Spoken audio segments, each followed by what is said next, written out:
বিশ্বনবীও চলে গেলেন, বিশ্বনবীরও এই এন্তেকালের মৃত্যুর যে কষ্ট এটা ভোগ করা লেগেছে, ঠিক কিনা? এজন্য কারো রেহাই নাই।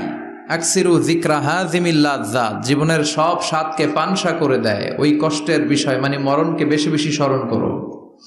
কিন্তু আমরা মৃত্যুর কথা বেমালুম ভুলে যাই।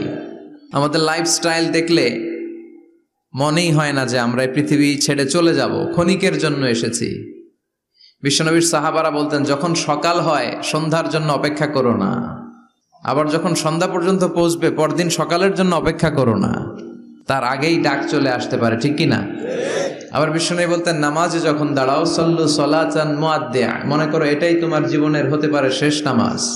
পারফর্ম দ্য সালাহ as if this is your last and final prayer, এমন ভাবে সালাত পড়ো মনে করো হতে পারে এটা জীবনের শেষ নামাজ। এজন্য কেউ থাকতে আসি নাই, চলে যাব। আমার নানা ভাই যেমনি চলে গেলেন